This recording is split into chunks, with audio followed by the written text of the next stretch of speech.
Okay, so we're going to get ready to start the playthrough portion of this. And I'm going to be pausing the recording a lot because I want to make sure that I'm pacing with the rulebook. The rulebook is set up in perfect sequential order with the sequence that you play the game. Now, you can see here on the left, there's a little reminder, step 1, step 2, step 3, and it goes all the way down, right? And this is during engagement. And then how do you know the engagement's complete? And then this, of course, is the engagement start. So there's a lot of stuff that covers what happens when you have an engagement. But even that, each of those lines has like its own paragraph after paragraph of rules. So it's not quite as simple, as I said, as other leader games. Now, I do have this tray that basically has just all the other random components. But one of the things, this one here, is the task force. I was talking about why did I have 2 copies of it, but now I understand why. One of them goes here on the star. And I don't think it matters which one. Like, I'm going to do the one that's actually fully spelled out, and we'll put the TF down here.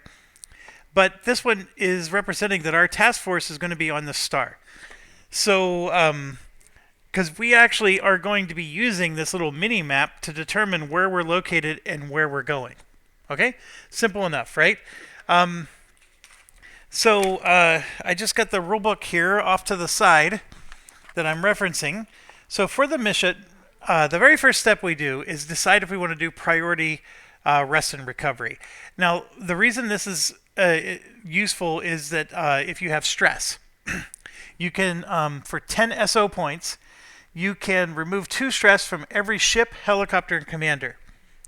This is going to be critical at some point to do this. But right now, we don't need to do it because everybody is completely stress-free. The mission is just starting. The campaign is just starting. Now, one thing to point out, though, is I need those 10 SO points now. The income for where you get 22 SO points hasn't happened yet. So it's very important for you to understand the turn order here. The income of 22 SO points can't be used for your priority rest and recovery. That has to be 10 SO points that was left over from the previous mission. And so, one second. I'm getting called by my son. Sorry about that. Okay, so I think you get the gist. If you want to do priority rest and recovery, you're going to have to be stingy with your SO points and save at least 10 of them for the next mission. I don't know, like I haven't played this game enough to tell you which is useful and which is not useful. That part I'm leery on. Like I don't know, like should I be saving those 10 SO points immediately or not? But anyways.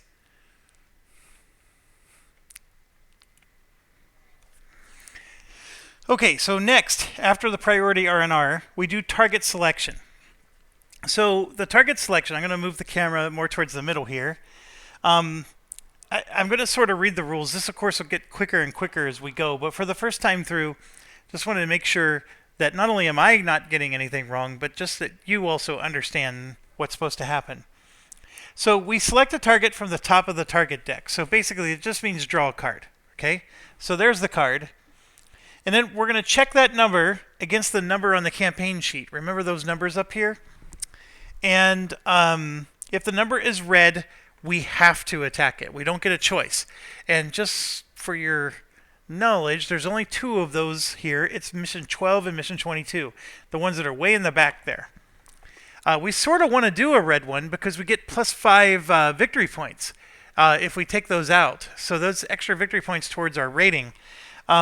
I don't know if I necessarily want to do that on our first journey out into the sea, but yeah, let's just see where this goes.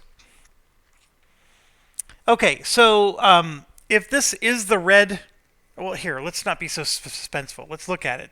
It is mission 12. Oh my gosh, it's one of the red ones.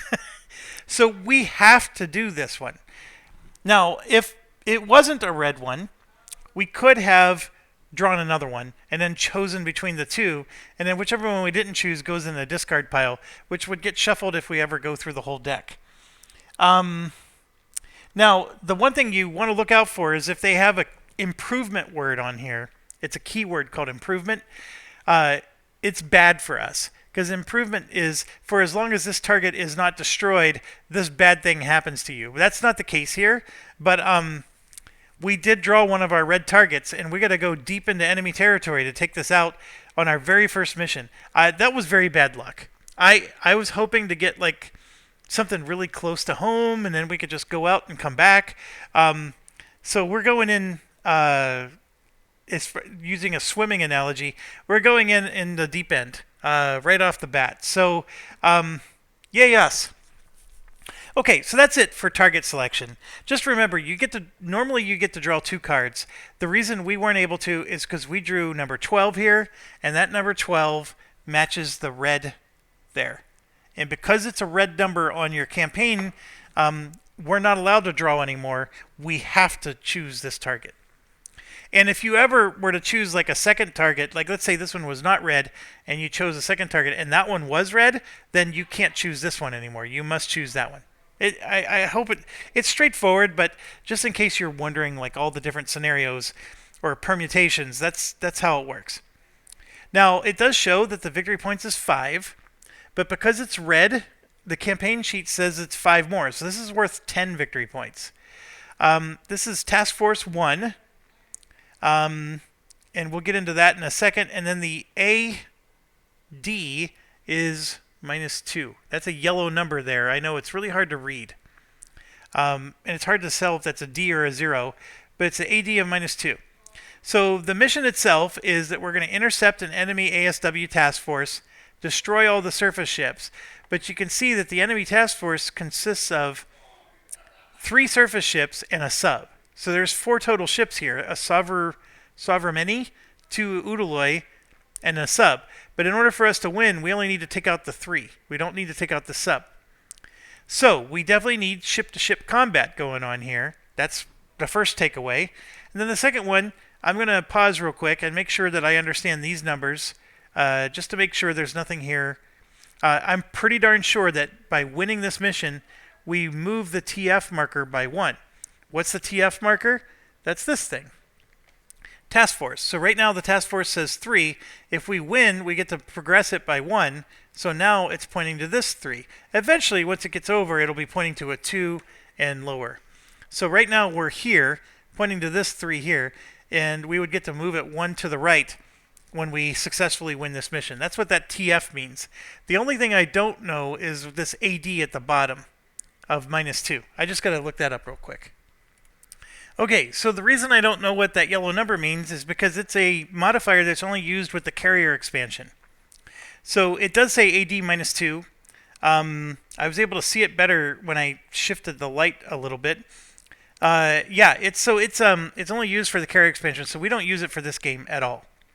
All right, so the board doesn't give us a spot to put our target, which is interesting. Usually it does. So I'm just going to put the target like right here and make sure there's nothing written here that I need to know about. There isn't.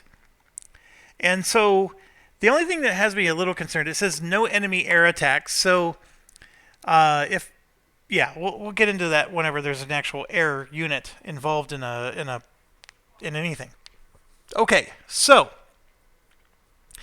so there are different types of targets, and so we're doing what's called an enemy force target. So it's basically saying use when the target area is reached and you're ready to engage the target, flip through the enemy ship cards and sub cards and find the cards indicated on the target. Use the first matching type found in each deck. Pull them out and use them for the engagement. Red ship names are special mission only. Ships are subs. And in fact, the exact card used in the rulebook is number 12, the one that we drew. That's sort of funny. Okay, so we did that. We're not doing an enemy carrier, so we don't have to worry about that. So now we gain our SO points. So a couple of things here. We take our sheet, And we are doing target 12. So I'm going to write that in at the top here. Target 12. Okay. And then we get some SO points for doing this. And where do they have it down here at the bottom. So the starting SO points is 2. Right? And then we're going to get 22 from the mission. So I'm just going to write in 24 here. And then it says SO points used, SO points remaining. The only thing tricky about this is we're going to be spending them as we go. But I know for sure we're going to spend 4 of those to get that helicopter I was talking about. So now we're down to 20. And then from here, we got to get our munitions. And we also have to decide if we're going to take any special ships with us. And, there was one other thing. Oh, the commander skills. We got to pick those as well. So I'll show you the rulebook real quick. We're going to purchase our equipment. And then it's just a reminder that we have to also purchase ordnance. Task force ships.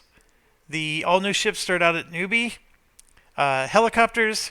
Support ships. We're going to buy all those. And then we pick our ships for the mission, and we'll get to that in a second. But just understand that the place where you purchase commander skills is actually later. And then the ordnance is purchased later. The commander skills is like the very last thing you do. So I don't know why he put those at the end. I honestly don't know if there's a tactical difference to just purchasing it all now. But I just wanted to make sure you understood. And I might purchase it all now because I need to understand, like, where's all my money going? Now, the hardest thing about a leader game, especially one you've never played before, like this one, and I had the same struggle with Hornet Leader, is how much ordnance do I take with me? And here's the difference. Usually, like in Hornet Leader, your plane can only carry so much ordnance. So if you have an ordnance that has 2 weight and it can only carry 6 weight, well, then you can carry 3 of them, and then you're done. So you at least know, hey, I can only carry 3, and then I can't carry anymore. Ships can carry unlimited ordnance. And so there is no weight limit on this. It's just you're limited by your SO points because there's no such thing as free ordnance in this game.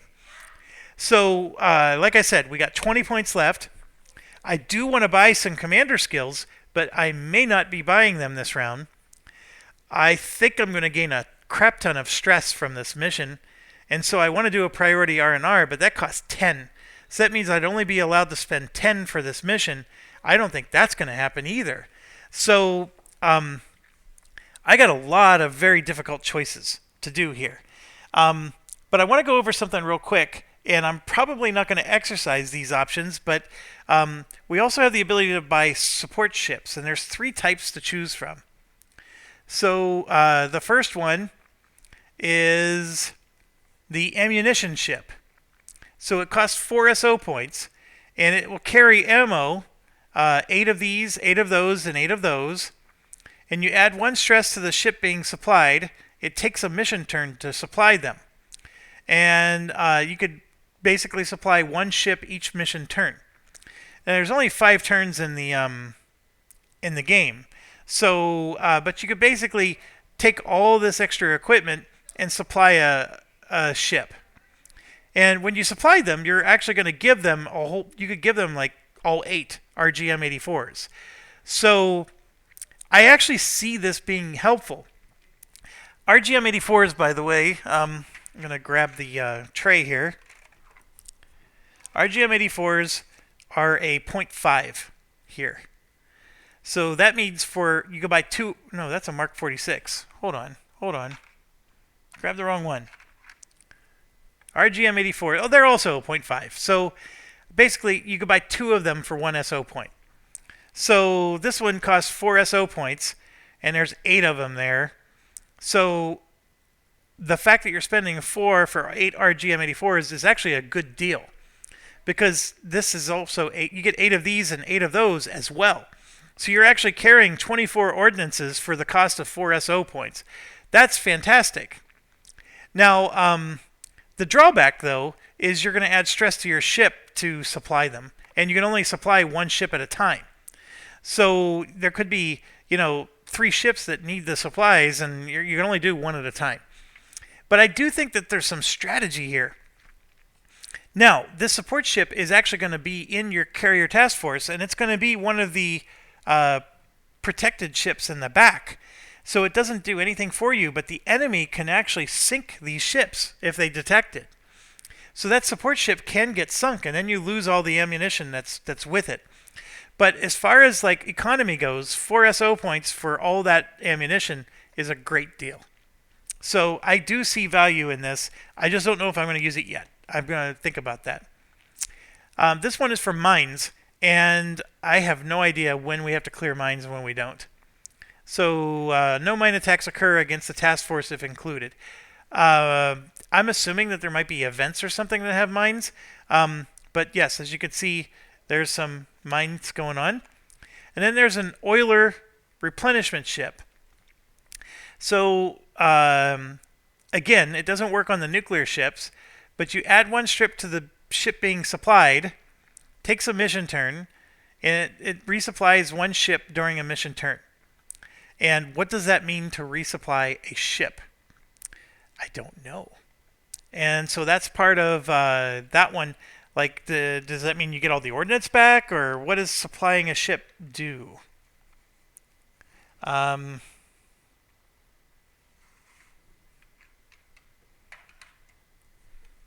going to see if I can find it. Hey, okay, I'm back. So a couple of things. The first one is that the oiler ship, the USS Roanoke here, is not used in this game. There is a future expansion that was planned for this game that did not make the Kickstarter. So there is no functionality that uses this ship other than it's possible this ship will be a target, as part of a mission. But there's no reason to purchase this ship. Replenishing oil is not a in-game mechanic, and that's something that might be in a future expansion. So for right now, this is not something to ever purchase. So right now we only have two choices. The mine countermeasures, which I'm not going to choose, and I am going to choose this one for 4 SO. I think this is a excellent amount of strategic... for 4 points, you're getting all those weapons. I think that's fantastic. And I made a mistake. This is not battle turns. This is mission turns. So we're doing a mission turn right now where we're going to move from here to there. That's one mission turn. And then another mission turn would be to go to there, and then there, and then there. Okay? So since this mission is really deep and we're going to have a lot of mission turns just to get to our target, I am going to spend 4 SO points for this. And so there's going to be 4 of them. And so then we get to take 1, 2, 3, 4, and then 5, 6, 7, 8. Now, what this basically means then is we want one of our ships to do all the attacking on a mission, because this guy can only replenish one ship at a time when it's going between mission turns. So if all of our ships are shooting their ordnance equally, then this isn't going to do us any good. Well, it is, but it's only going to be able to replenish one of them. 3, 4, 5, 6, 7. All right, so as you can see, I got 8 RGM-84s there. I am getting out 8 Mark 46s. Now, some of them you might see say ASRock on them, but they're double-sided. So this would, of course, be the non-ASRock side. Or no, it's 8 46s and 8 ASRock. Oh, geez. So that's a lot of anti-sub torpedoes on there. 1, 2, 3, 4, 5, 6, 7, 8. Oh my gosh, that's almost the entire amount of tokens. Okay, so here are 8, and I'm going to have to put this somewhere where it's not going to move around much, but basically here's 8 Mark 46s, and then these ones we just got to make sure they're all on the ASRock side, because there's going to be 8 of those as well.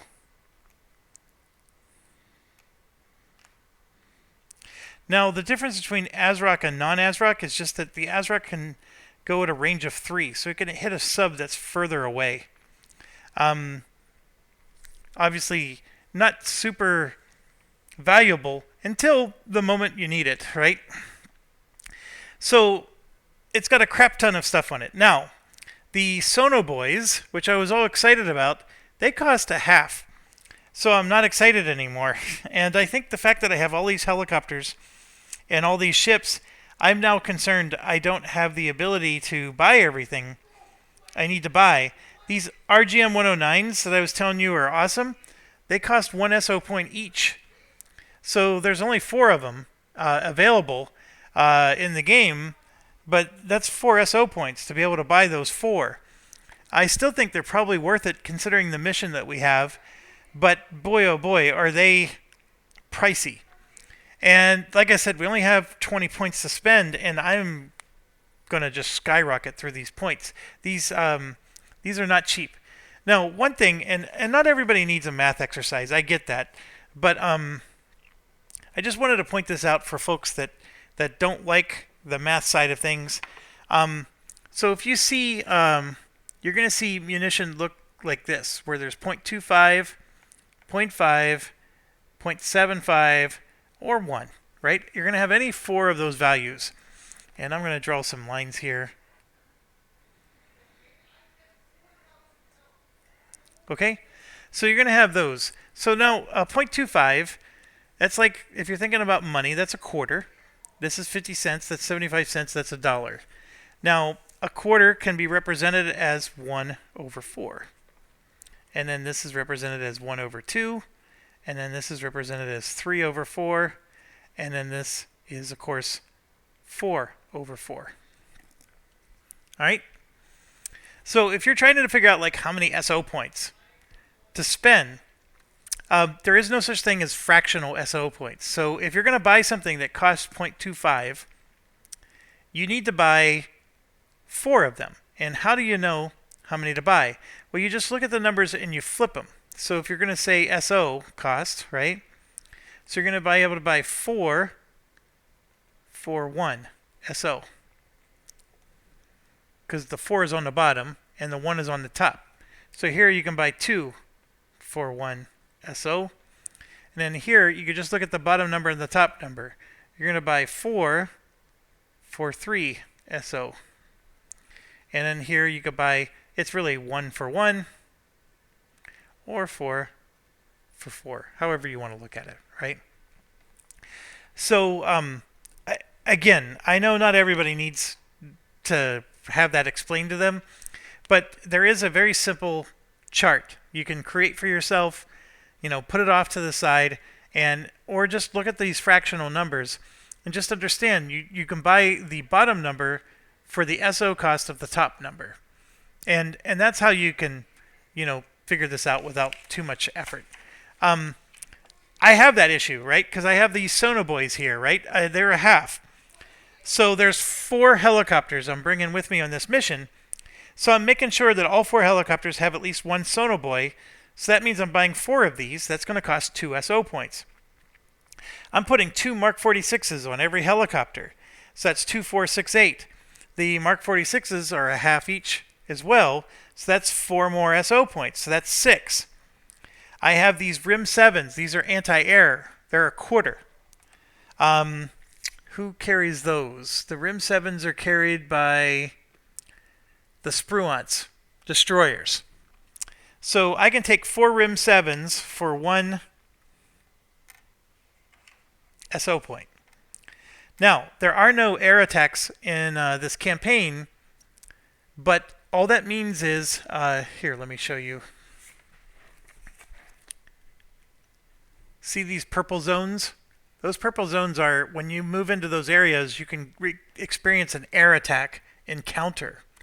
So all this is saying is there's no air attack encounters. It's not saying that there's no air units. So we could still get attacked by air units in this game. I can't just take no anti-air ordnance. It's just that I'm not going to have to deal with a random air encounter. That's all that means. Okay? So I do need to take, and these RIM 7s are cheap, and I like them. They hit with a 4. They're really powerful, but they can only shoot 1 range away. So They're very close range. So I can get 4 of those for 1. Now there's these SM1s that shoot 3 range away. They're very powerful, and the Dewart, of all things, has that. Or Frigate is really good at these. So the problem with the Frigate is it gets a -1 to his air attack, but it's still a very good option. And then the Ticonderoga can use the SM2, which is even better, right? It shoots 4 range away, and it's 0.75, so it's a little more expensive. So I can buy 4 SM2s for 3 SOs, as you may recall, using our little chart. So I'm going to go ahead and do that. We're going to get 4 of those. And so I got some anti-air for our destroyers. So these are the 4 helicopters. 1 sonobuoy each, 2 Mark 46s each. This is assuming I'm going to encounter 4 subs. If I encounter more than 4 subs, I'm going to have to rely on detecting them without using the sonobuoys. I might be in trouble. I didn't realize sonobuoys were going to cost SO points. That makes it a lot harder to do. Now, it does say, though, that this is for a deep sonobuoy. If you go, this is a non-deep one. Yeah, they're the same cost, so it doesn't matter. I don't think you have to decide a deep versus non-deep when you purchase them. I really don't. That would be brutal if you had to decide that. Let me look real quick.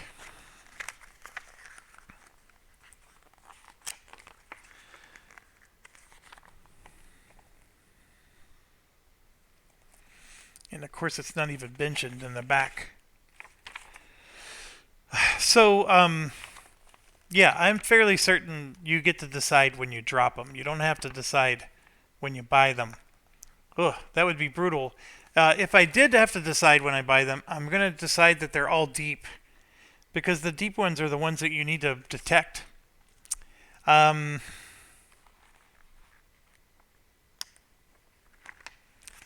I don't see anything else talking about them, other than it's, there's an actual whole phase to using them to detect subs. And so let me, I'm going to check that real quick.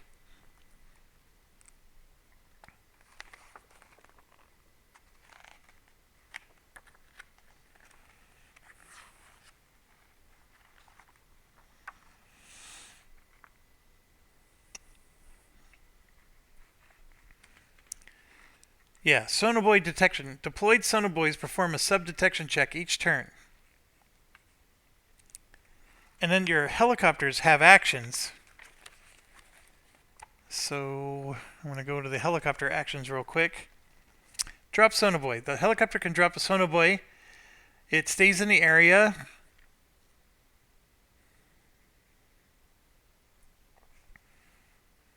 Yeah, it doesn't say anything beyond that. So this is where the helicopters really make a difference, because MAD is done for free. See that little MAD number? That's done for free. I don't have to use sonobuoys. Over here, this dip, it's done for free. And that dip goes with the Spruance. So both of the Spruances have dip helicopters. So again, those sonobuoys are powerful, but you don't have to use them. You can still detect submarines. You just might have to get a little bit lucky with your dice rolls. So buying 4 of them, I think, is enough. The munitions is what I'm worried about. So I got 4 SM2s to hit air units, 4 RIM 7s, so that's 8 total air units. The fact that we bought that resupply ship that has 8 RGM-84s, I think, is going to save our bacon. Because I'm looking at RGM-109s, and that's going to cost 4 SO to buy those. I may not buy them. The RGM-84s are a half cost. And so we have a crap ton of those left, even after putting 8 on the supply ship. And I think I need to bring a bunch. So I'm thinking like I want 4 on each ship at least.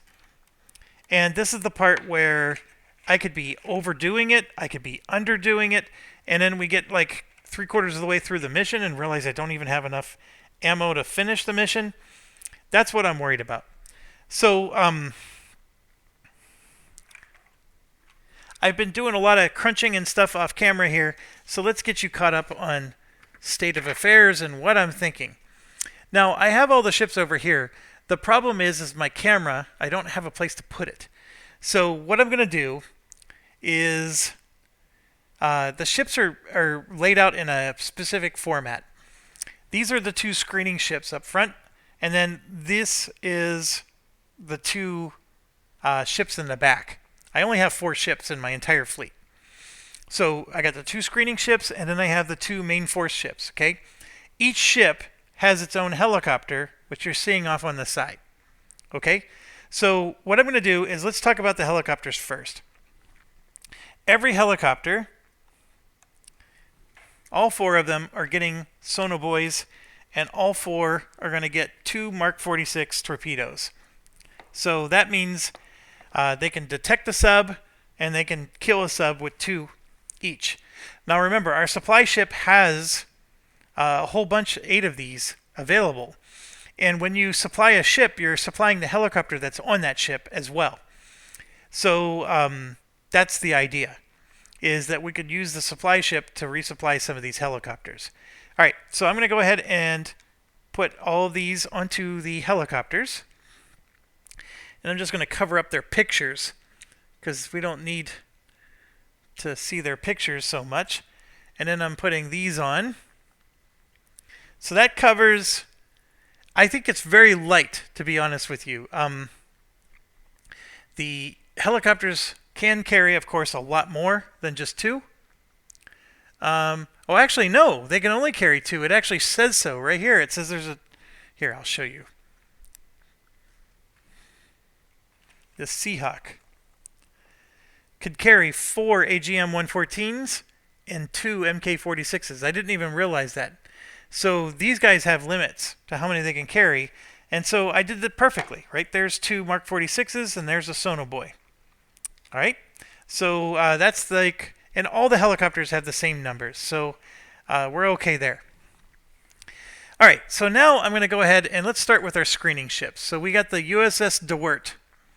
And here you can see he can do air attacks with SM-1s. We're not going to buy any SM-1s.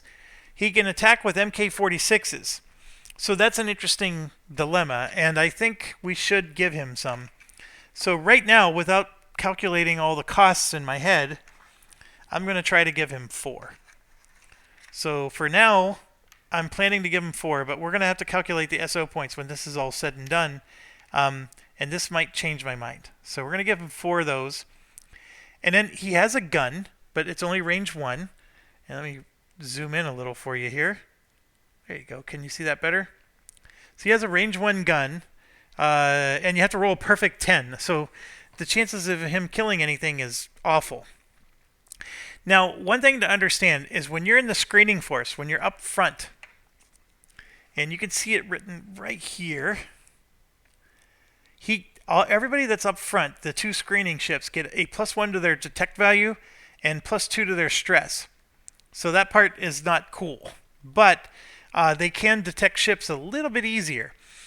So what that means is we're not going to be attacking much with them because we're going to be using them. They get 1 action every battle turn, and we're going to probably be using those actions to detect enemy ships and not necessarily to attack them. So that's where my mindset is. And so, like, what do I want to equip them with? And I'm thinking, you know, as far as like ship-to-ship attack, we can give them some RGM-84s. How many of them, though? Right now I'm going to give him 4, but he'll be the first one I take him away from if I overspent.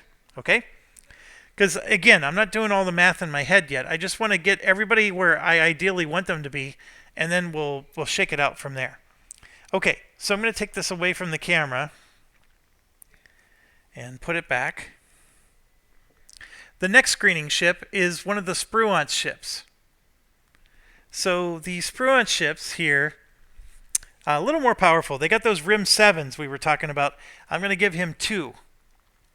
We talked about that because I can buy 4 of them for 1 SO point. So they're super duper cheap. I love the idea of the RIM 7s. Then they use ASRock MK46s. So again, this guy's up front. So how many does he need? I don't know. I'm going to give him... And in fact, I'm running out of MK46 tokens. So I'm going to give him just 2. And in fact, I'm already going to take 2 away from the other screening ship. So I'm taking 2 away from the DeWert that we just gave him, because there's only 3 of these tokens left to use. So I'm going to save those for the other ships. Okay, and then he can use RGM-84s, RGM-109s, and he has a gun. So I'm going to give him some RGM-84s, and we'll give him 2. So we're going to go 2, 2, and 2. And I did give the last one 4, didn't I? You know what? I'm going to give him 2 more RGM-84s. I think there's going to be a lot of ship-to-ship kills we need to do here. So I don't want to go skimpy on this. Alright, so this is done.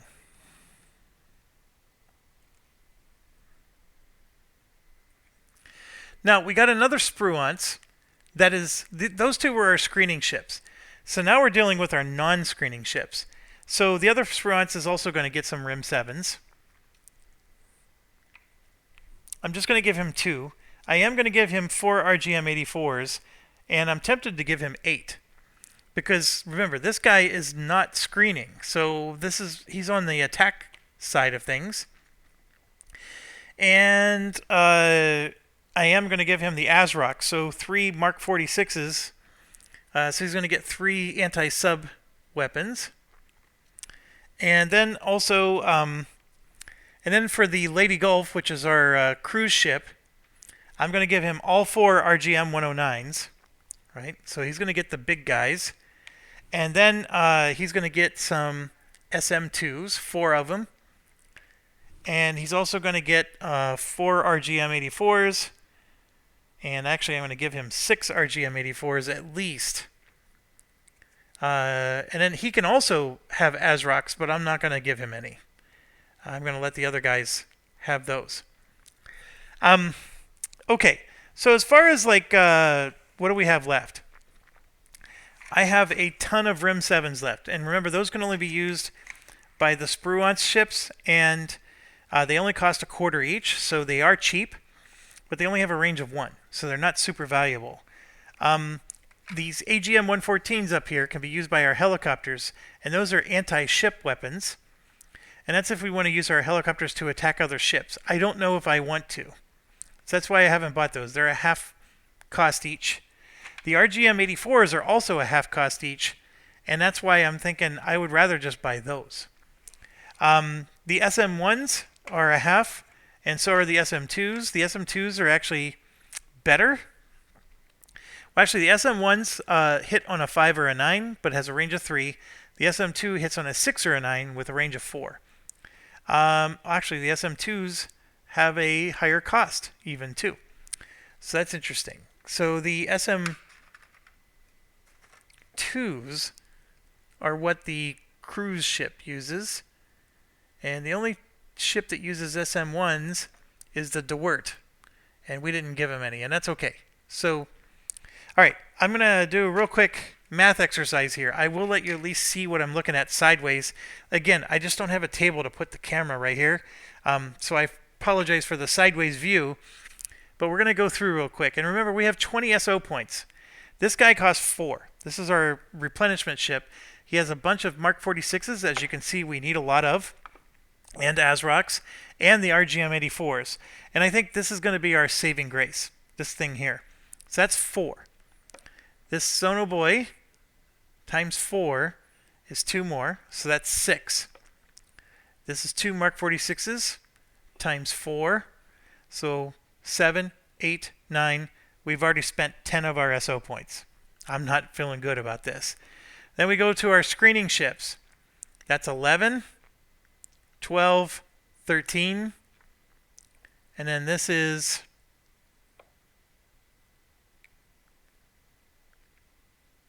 14. I'm going to do both of these ships for 14, because these are the quarter ones.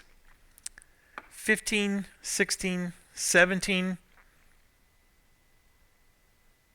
18, 19, 20, and then I have 23, 24, 25, 26, 27, 28, 29. I just spent 30 points. I am way over my budget by 10. So I got to cut back. So where am I going to cut back? Well, I already said that the screening ships are going to not be attacking much. So I'm keeping the Rim 7s because the Rim 7s are simple. You buy 4 of them for 1. Not too concerned about those. Did the helicopters need so much? Yes, I'm going to say. I'm actually going to take away the sub-weapons from the screening ship. So that's going to give me 2 points back. A whole 2 points. I got 8 more to go. I'm concerned because... So basically I'm relying on my helicopters to kill these subs. Otherwise, because that's all I got, right? I got, and then this is, by the way, this is an extra half point, which I'm going to have to either combine this with something else or I'm taking this off. I didn't even count that towards the 30, so I'm taking that off. I still need to take off 8 more points. Oh, yeah. One of my temptations is to get rid of the Sono Boys. So if I get rid of all 4 of those, that gets rid of 2 more points. So now I'm down to 6. So I'm 6 points over. So now I'm going to rely on those helicopters to detect these subs without the assistance of a Sono Boy. You could argue that I don't need so many anti-air. This one here, for example, shoots at a range of 4. That's 3 SO points for these 4 items. Or I can get rid of my RGM 109s. That's 4 SO points, right? So I am going to do that. I'm going to get rid of all 4 of these. So that gets rid of 4 more. And I think I lost track. So I have 1, 2, 3, 4, 5, 6, 7, 8, 9, 10, 11, 12, 13, 14, 15, 16, 17, 18. So I have overkilled it now. Oh, I'm sorry, 4 more, 22. So I still got to get rid of 2 more points worth of stuff. I could get rid of these anti-air, which is 3 SO points right here, and then just rely on these to do all the killing. And you know what? I am going to do that. I'm going to get rid of these, which is 3 points, right? And then I'm going to take 1 point's worth of... Sorry, I can't think and chew gum at the same time. I got to find the place to put these. I'm going to take 4 more Rim 7s because those only cost 1. And so at minimum, I at least have the ability to shoot down planes even though it's up close. Not from far away. At least it's up close. I spent all 20 points, folks. Everything is gone. And I either massively overkilled this or I underdid something. I don't know what. So one lesson I'm learning is that the helicopters are very expensive. I spent a lot of SO points just to get them, and I spend a lot of SO points to arm them. And so, did I really need 4? Right? Could I have gotten by with just 1 or 2? And I'm thinking that the answer is 1 or 2. But let's just see how it plays, right? This is our first game. I may do awful, and I think that's okay. It's going to be online for millions of people to witness, even though I at most get 100 to 200 people to watch a video, if I'm lucky. And it's probably just 10 of you who are watching it 10 times. So, there you have it. Again, huge analysis paralysis, lots of time spent on this step, but this is part of every leader game. You will spend a lot of time on steps like this. All right, so let's move on in the rule book. What do we got next? We purchased our ordnance. Now we got to set up our task force. So I'm going to swing the camera over to here, and I apologize for the glare right there. And so we got our 2 screening ships. So we have the John Rogers and the DeWirt. Now, one thing to understand is that the screening ships are automatically fast, which means they get to act before the enemy. And then anybody else is slow, which means they act after the enemy. So that's an important distinction. And we got our Lady Gulf and our other Spruance right there. We have 4 ships, and that's it. Now, I do have a support ship, which is, what kind of support ship is this guy? It is the Kiska, and he is an ammunition ship. We actually have tokens for these guys.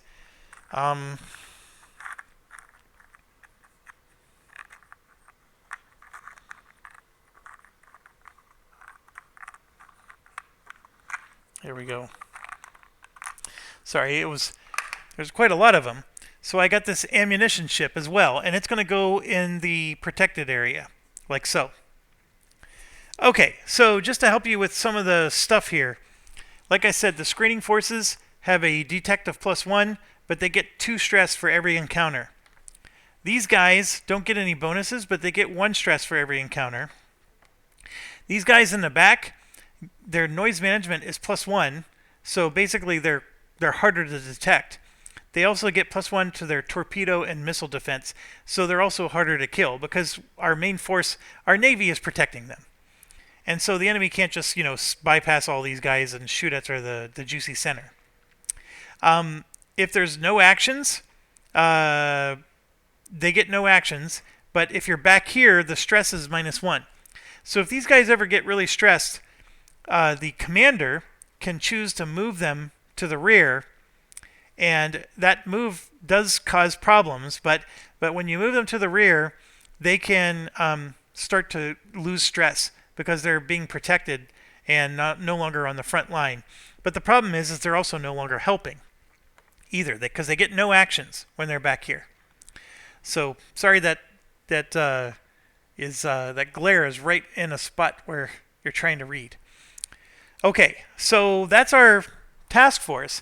Now the commander himself, I don't think we have a token for it, but we are going to take Kinsey with us, so we are going to bring our helicopter torpedo attack +1 and our sub detect +1. So that's going to be active, and I'm going to go ahead and put that over to the right side where all the other ships are. And I'm going to leave Brian over here because he's the one that's not on the mission. Okay. Done.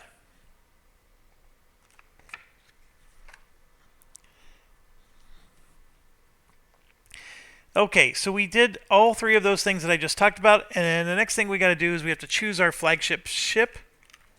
So the battle turn, by the way, is going to go here to designate that there's 5 turns when we do battle. And then we have a flagship, and of course that is going to be the Lady Gulf. I don't know what's the best way to do that. I guess I'll put it right up there like that.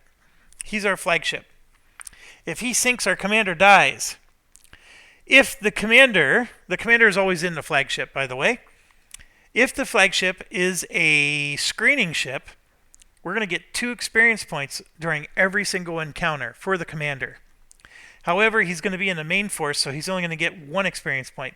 And then they also get stress, so he would get 2 stress, and now he's only going to get 1 stress. Okay. Now we have to set up the ship draw cup. So I need another cup. I got an empty cup here.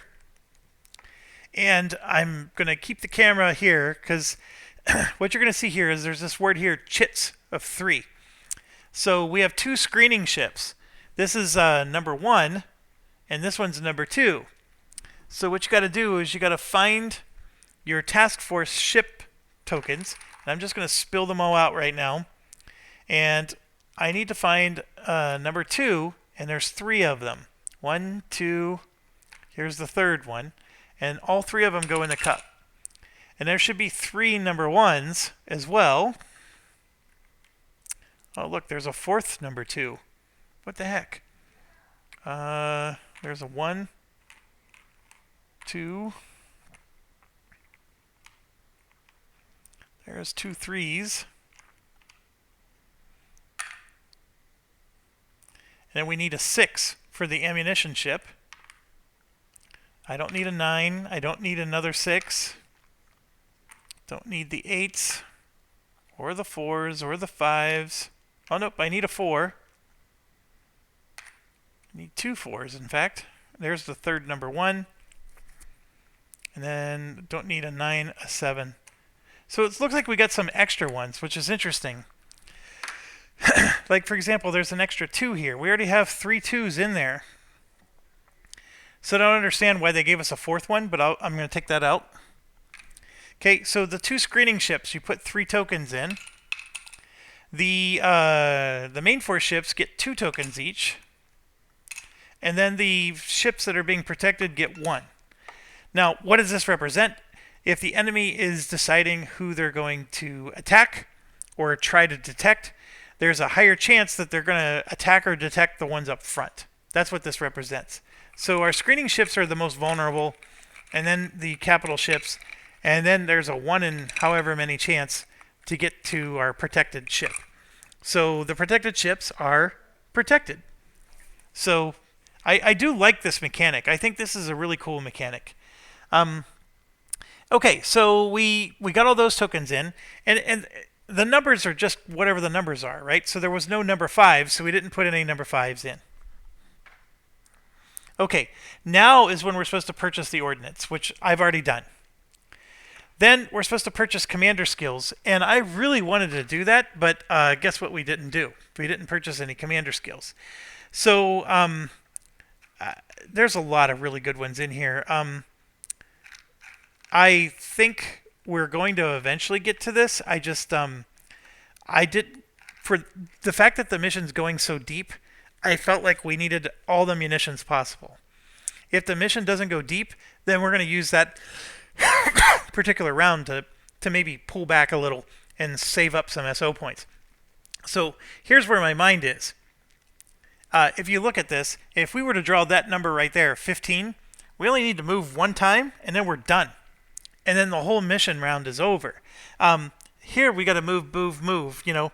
So on a round where we're going after this type of target here, that's when you want to save up your 10 SO points so we can relieve some stress. That's when you want to buy your commander skills, you know, because you're going to get the same number of SO points for that week as you did for the week you had to go all the way to the north of Finland. Okay? So this particular target didn't make us... it's not a good target for us to be buying commander skills. Now, one of the things, though, is you want to buy your commander skills early because they apply for the whole game. So you only have to buy them once, and then they stay on forever. The commander does have to use his skill points to... he has to use an action point to actually apply it to a ship, but it works. And that's all I basically wanted to say there, is that they're pretty cool. And I'm sad. Okay, we got to fill out our log sheet. And so all it's saying is, it's basically saying, you know, who's participating in this mission. You can put like an X here. I don't do that. I don't exactly do it the way they recommend. I put over here the, you know, the number of experience points they get or victory points. I like to put that here, and then, you know, this experience gained, I don't, you know, that's just, you know, a final tally, and this is how much they earned, and then this is, you know, their tally or whatever. There's a lot of flexibility in terms of how you do this, but I don't need to say, hey, he went on this mission and he did not. Now, the ships that don't go on a mission will lose 2 stress automatically for resting. So that is something. It doesn't happen until the end of the mission, because we're going on a mission here. But at the end, when we do the mission cleanup, that's what would occur. And as you know, none of our ships are resting. I got only 4 ships, and all 4 of them are committed. And my goodness, I don't even know how you could have 6 or more ships. Like, buying ordnance for all these ships is... apparently, I think I completely overkilled the ordnance. I think that's my hunch. I think there was a way I could be a little cheaper. Okay, so you put the counter on, which we already did. Now we're going to roll for enemy task force placement. And as you can see, we have this little symbol here. And let me just make sure I did this correctly, but I'm pretty sure I did. Going back to the mission setup.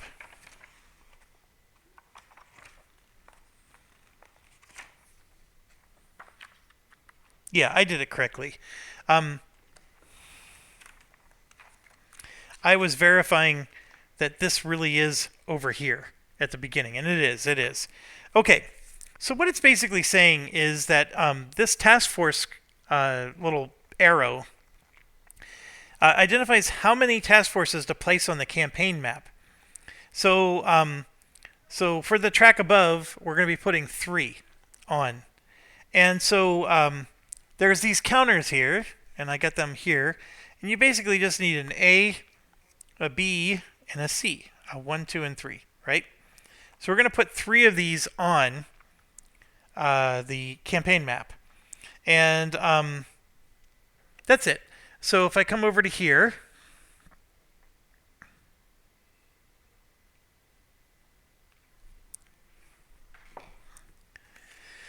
as you can see, they said to use the one where it's spelled out. So we'll use the abbreviation up here. I don't think it matters worth a darn, but that's all right. And then we're just going to roll a D10 for each one of these, the A, B, and C. Right? So we got 3 task forces because of that. So I'm going to roll this, and I rolled a 1. So task force A is going to go into the 1 and 2 spot, which is right here. And I'm going to roll again. I rolled a 3. So task force B goes here. And I'll roll again. I got a 6.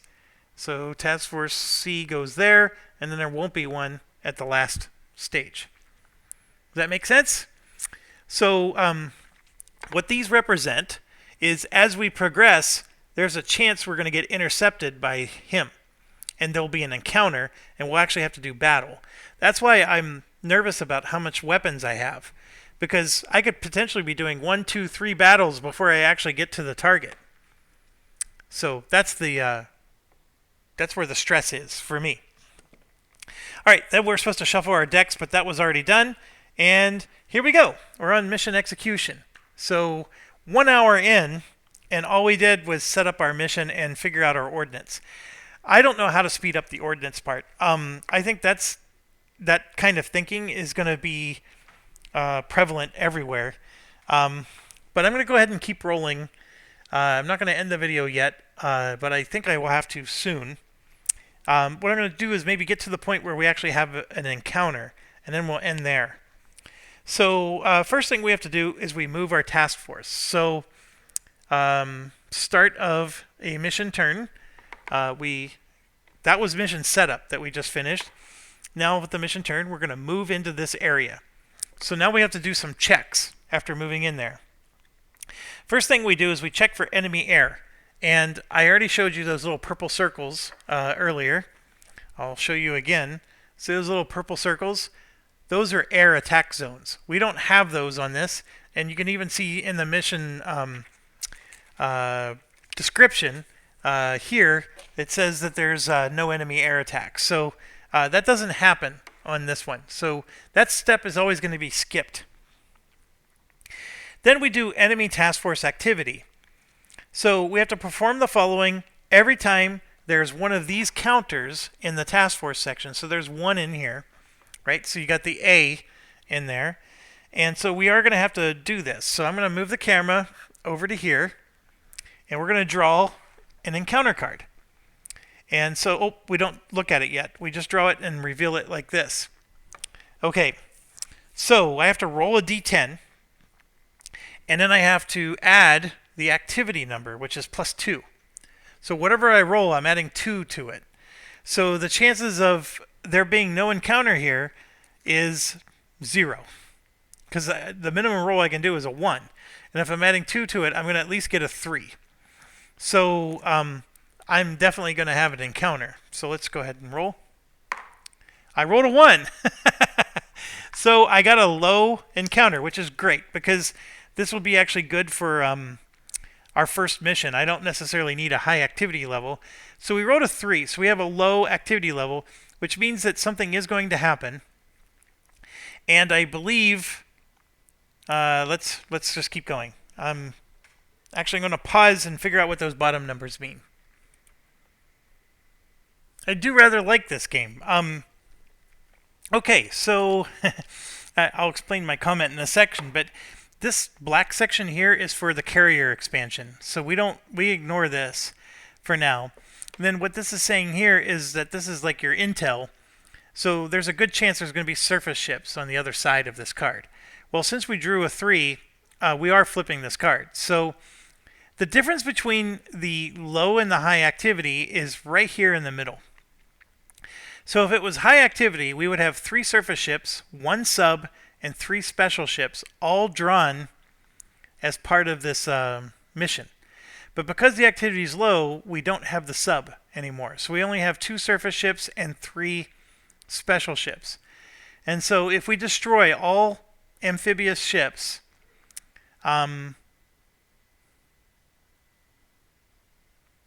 then that must be what this is. These are the, because it says amphibious ship encounter.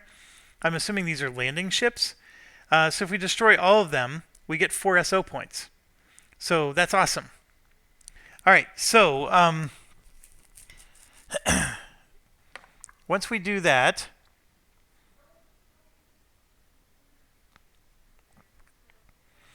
so there is a possibility that the mission could be escort clearing mines. Oh, it's a target area check. We don't have a target. We're not at the target area yet. So we now have to go to the enemy task force engagement phase. So we have to set up the encounter. We have to do all this stuff. I'm going to at least try to set up the encounter before I end this video. Let's do that much. So we place the ships on the desired task force deployment. So again, we can rearrange our ships here if we wanted to. I'm not going to do that. And it's just saying that anything that's in the protected location cannot perform any actions, but they do reduce their stress by 1 at the end of the encounter, not per battle step. So that's something to understand. But they could still be attacked, as you know, because one of their chits did go into the draw pool.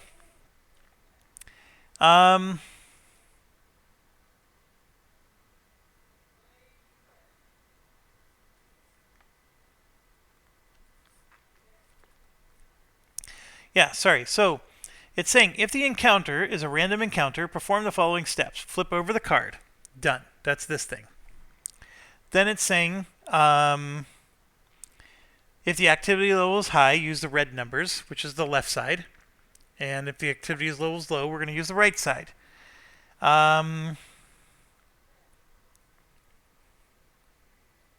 Enemy ship cards. From the enemy surface ships deck, flip over the appropriate number of cards and place them near the tactical display. Okay, so basically we're going to get 2 enemy ships, 1, 2.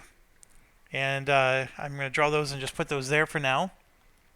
And then we're going to grab the enemy ship tokens. So there's enemy ship 1 and enemy ship 2. Right? So this is enemy ship 1, that's enemy ship 2.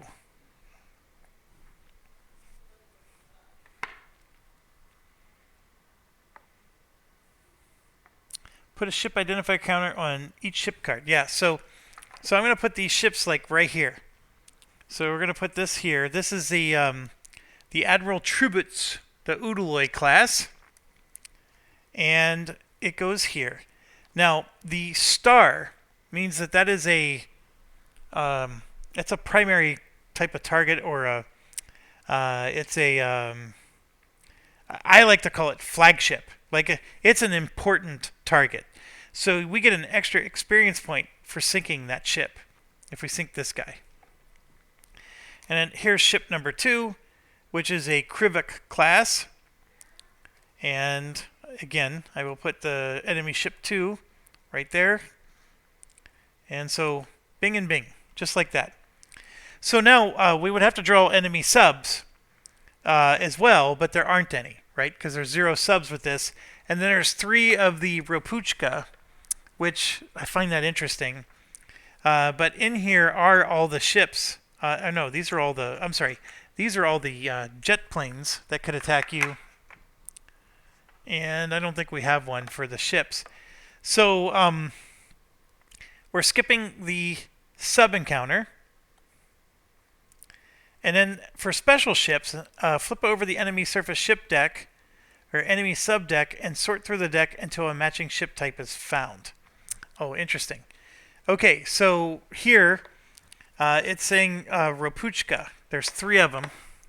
So we got to go into this deck, turn it over, and right there's 1 right on the bottom. So there's a Ropuchka. There's 1, 2,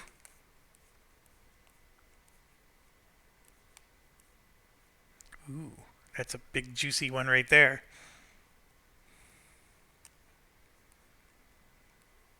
3. All right, so we got 3 basically transport ships is what these are. And I just knocked something all over the floor. I gotta pause. Okay, so I'm done. I got the enemy ship tokens out. I did notice that they're double-sided. So this one has a star on it, so it has the star on it. The other side, of course, doesn't. So this one is star side up. The other ones are not. Now, section, page 33 of the rule book, flat out says that if none of these have stars on them, we can choose to skip this encounter. Like, just not do it at all. Now, why would you do an encounter? Well, you would do it because you get 4 SO points for doing it, right? So that's part of the decision making. So if there's no stars on these ships, then this is not a valuable encounter by the brass, and so we don't have to do it. However, this one has a star, and if we choose to not do this mission, or we fail to sink that star ship, the whole mission is lost. Like, we don't get to do the mission, or that failed. We don't get to keep going, like it's done. So we are committed to this now because we've got a starship. So that's something that's very important to point out. So if the encounter is the target, then we have extra steps, which we don't have to do here. So next thing we do is we determine placement. So each ship has a placement modifier, and then for every enemy, we're going to roll a die, add the placement modifier, and then check the table, which is up here. There's a table way up there at the top. So let's just start with, we're going to go backwards, right? We're going to do the supply ships. So this supply ship here has a +2 to the emplacement roll. So I'm going to go ahead and roll the die. I rolled a 3. I get to add 2 to it, so it's a 5. So we come up here to this table at the top, and I don't know how well you can see it, but yeah, there we go. So look at that. A 3 to 5 for a surface ship is going to be range 5. So what's the range? You can see here. 1, 2, 3, 4, 5. So this ship is going to go into the 5 range area. Now there is an azimuth, where it could be here, here, there, or there, and I think the determination of that is a die roll. See how you see a 1, 2, 3, 4? So I'm going to roll again, and I rolled an 8, so it's down here, like so. Okay. Now there is a way that we can cause our ships to like rotate. So if I rotate the ships this way, all the ships on here are going to rotate by moving that way, and this ship will actually go off the edge, and we actually lose contact with it, and it loses contact with us.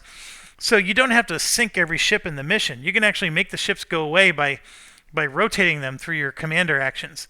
But of course, if I don't sink this one, then I don't accomplish the objective and get the 4 SO points either. So there's a trade-off there as well. Okay. All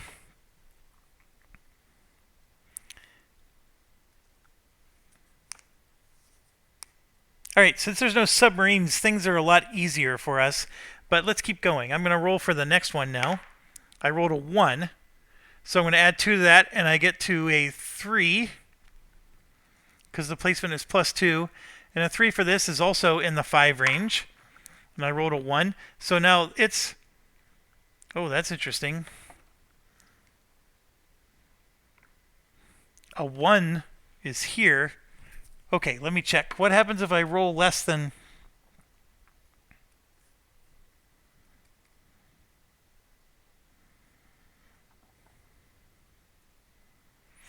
Yeah, so it just goes here. So there it is. All right, and then the next one. That's a 9. +2 is a 10 or more. That's going to be range 6. I rolled an 8. So he's going to go here. And this is where we can speed it up a little, right? Because I could say that the range is the blue number, right? So, or the azimuth is the blue number. So let's do number 2 here. So here, this is a 4. It becomes a 6. So I look at the chart, and I got a 6, and that's a 9. So this goes here. And then again, I rolled a 7. +2 is 9. That's range 6. So this ship is also here. So 3 of the ships are way in the back. And then 2 of them are actually up front. Okay, and then this card's done. So it just goes into a discard pile or whatever. And the battle turn counter gets reset to 5, which we already had it. And now we draw an event card. So the event cards are here. And we do the top piece, not the bottom. Pick one main force ship to be fast for the encounter. Ooh, awesome. So that's going to be, we're going to choose the Lady Gulf. We're going to make him fast. And I don't know if there's a token that represents that we can find, but that is still awesome. So glad to have that. And no, I don't see a token that does that. So we're just going to have to remember. That's what the event does for us.